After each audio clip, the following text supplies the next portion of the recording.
everybody, and welcome to Pre-AP English 9, Week 7. This is the week we're going to be drafting our To Kill a Mockingbird essays. I want to take just a minute to pause because I think sometimes you guys are getting into this mindset of task, do this, finish it all up, check it all off my list, and I'm done for the week. I know how tempting that is. I myself have a very long to-do list, but remember that writing is a process. Writing is hard work, and it's something that's going to take a lot of time and thought and revision. And it's not something you can simply be done with and check off a box and say, okay, I finished that. I'm not trying to add stress to your life. I'm trying to kind of explain to you guys why for some of you it may not be working right now. Part of that process is getting feedback along the way from me and from your peers. And I know in a normal school year, we'd be doing a lot more of this in class. But because of the way we're doing it this year, you guys have to do a lot of it on your own. And I know that's not entirely fair.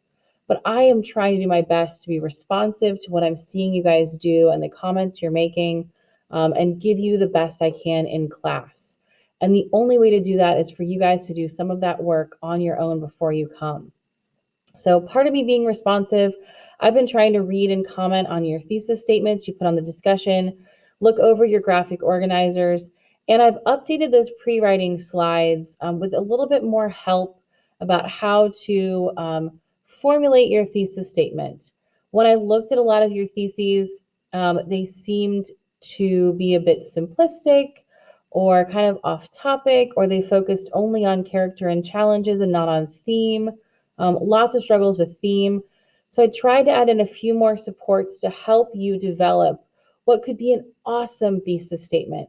So check those out again if you looked at them a couple of days ago and found them frustrating if you're still struggling.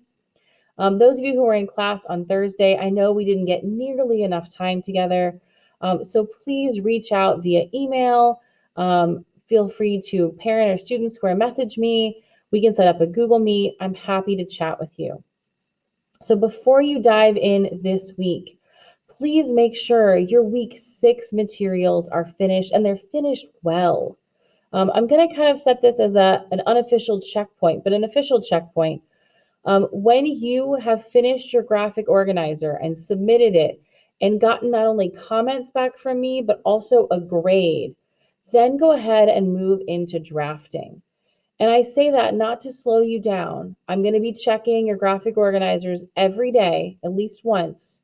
But I say that because there's no point in you moving on to a draft and putting all the work and effort into building body paragraphs and introductions and conclusions until you have a solid foundation, a great thesis, and really strong main points and excellent textual evidence.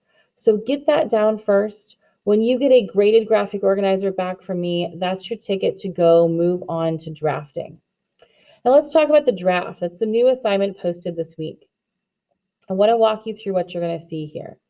So the first thing you're going to see are, again, some slides. And just like last week's pre-writing slides, I've tried to walk you through all the stuff I would normally tell you in class and we'd be doing together in slide form. So you'll see a lot of tips and tricks for how to draft. You'll also see a lot of examples. I tried to give you examples of introductions, of conclusions, of body paragraphs, so that you guys can draw on those and use those as you write your own essay. You might notice that the examples came from, some of them from your Once Upon a Time papers. So if you notice your own lines in there, they are in fact yours. You also have those model essays from Once Upon a Time to look at. Both of those were really strong in organization, in thesis, in main points, and tying back to the thesis. So check those out as you're working. You'll also notice that the draft here is a Google Doc. And the reason I did that is because I've noticed with the graphic organizer, I can comment on your work and then return it back to you. And though it says it's missing, it kind of leaves a dialog box open for us because you can resubmit it and I can look at it again. I can see your edits and your changes and give you real-time feedback. So I wanted the same for your draft. I've also attached your rubric here. When you open it, you will notice that this rubric is nearly identical to your Once Upon a Time rubric. I've just added a style category here at the bottom. Now, one caveat, though this rubric is identical, the assignment is not. This assignment is more challenging. It's also your second essay and one we're taking through the whole process.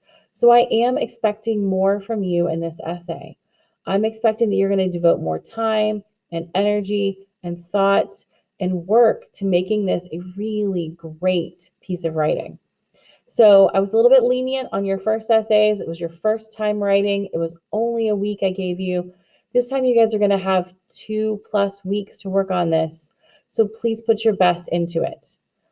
If you guys haven't already noticed on the assignment sheet that is at the top of your graphic organizer, your final draft of this essay is not due this week in class. It's due the following Wednesday, September 23rd. So that means what you're bringing to class on Thursday and Friday is a rough draft, but the more you bring, the better your draft is, the more you are going to be able to do in class. The better peer review you're going to get, the better review you're going to get from me, the better we can conference.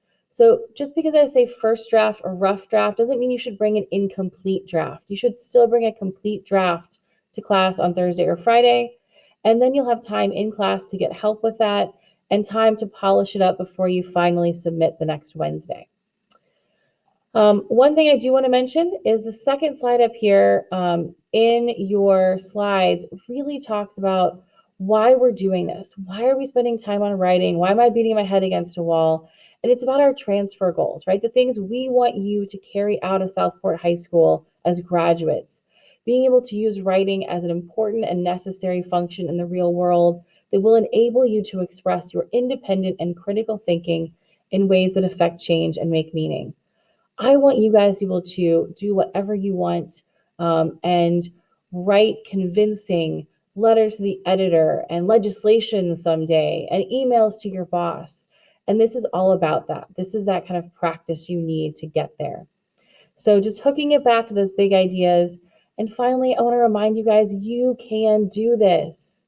I've heard a lot of you say, oh, I'm a terrible writer. Oh, I suck at thesis statements. Oh, I can't do this. You absolutely can. You are a novice writer, an inexperienced writer.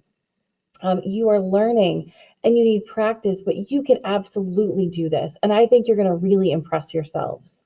So please do your best work this week. Please get in touch with me if I can help in any way. And I can't wait to see you back in class on Thursday and Friday with your drafts. Have a wonderful weekend.